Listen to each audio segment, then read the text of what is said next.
Hey everybody, my name is Alex Merced from alexmerced.com, and I just want to do a quick video on basic what is property rights and where does property come from the way I think most libertarians understand it and think about it philosophically.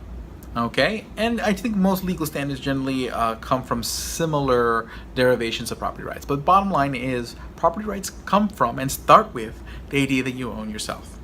So because if I don't own myself, then that opens up the possibility of somebody else owning me, and I don't think anyone wants that. So bottom line is, if I own myself, I own my body, my life, but I also own the fruits of my labor. So basically, if I make something that didn't exist before, nobody else has a claim over it that's more senior to mine. Because at the end of the day, there's scarce resources, and that's the reason why there is property rights. If you had one of those Jetsons machines that could just generate anything you want and there was infinite amounts of space, there would be no need for property rights. For example, if the world was like that movie What Dreams May Come, where everyone had their own heaven and anything that can happen in that heaven and anything can exist, there would be no need for property rights, because you can always just make whatever you need and additional more what you need. Property rights exist because we do need to sit there and figure out who has a proper claim over the scarce resource that exists. There isn't enough for everyone. There isn't everything that everybody wants and needs. So how do we determine who gets what and who has claim over what? So the logic is this: whoever has the most senior claim owns it, in a sense. So basically, this is where the homesteading right comes in. So basically, if I were walking in a forest and there's some land that no one has ever said it was theirs, no one has ever, I build a fence around it, I'm the first person to have ever claimed the land. I've homesteaded it because I mixed my labor with the land, but more so I'm the first person to really kind of establish any kind of well-defined claim on this space. So going forward, nobody else can sit there and claim the space at the same degree that I can, because in a time level they did it afterwards. Now what can happen is that now that I've claimed it, they can sit there and say, hey Alex, I'll give you X of my property in exchange for your property, and we can exchange, and that would be a justified voluntary exchange. And we would only do that generally if we both thought we were better off after the exchange in that particular context. So bottom line is, I own my life, I own my body outright. If I find some sort of unclaimed thing, land, resource, whatever, and I mix my labor with it, well, that just means that I have the first claim. There's just nobody else who technically has a claim earlier. So there's no magic, it's just seniority. Someone else comes along and builds a fence around my fence. That doesn't mean they claim the land in there, because I claimed it first. But then again, after that, we can exchange it.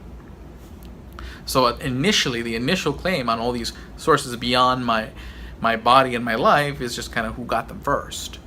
Now, and then after that, it just is exchange. Voluntary exchange determines ownership. The person who had it before give the claim over to you voluntarily. If so, it is yours. And it's important because, again, it helps us define who owns what, who has rights to determine how things get used, etc. Because everyone has an opinion on how everything should be done. I mean, I would love if all your stuff was mine. Not really, but theoretically that'd be great. But I have no claim on your stuff. I have no right to say that your food should feed me, that your house should shelter me. But I do have the opportunity to maybe enter an exchange with you and sit there and say, hey, if I give you this, can I stay in your house for a little bit? If I pay you this, would you be willing to give me a meal? We have the right to exchange because I have property that I have a claim over that you may want, then you have property that you have a claim over that you may want.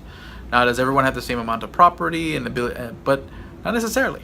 Okay, everything, again, there's scarcity, there are disparities, but we have the opportunity to voluntary exchange. It's just a matter of, well, speaking to value.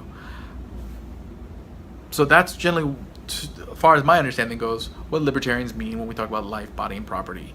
You own yourself, so no one else has a prior claim, because just by existing, you technically homesteaded your body before anybody else by living in it. So that's, and your life is yours. So basically that's yours, and any unclaimed stuff that you touched first and said was yours first, well, you have the senior claim. Yeah. So bottom line, that's kind of how property gets established, and it's important because it protects your life, it protects your body, it protects your property, and helps allocate scarce resources, and is integral to how libertarians think, and also just on the economic side, determining how scarce resources get allocated. So my name is Alex Merced from alexmerced.com. Hopefully you found that interesting. If you already kind of understood property rights, I hope at least you didn't find this too boring. But if you need more clarification, hopefully this clarifies it a little bit. My name is Alex Merced from alexmerced.com. And thank you very much. Have a great day.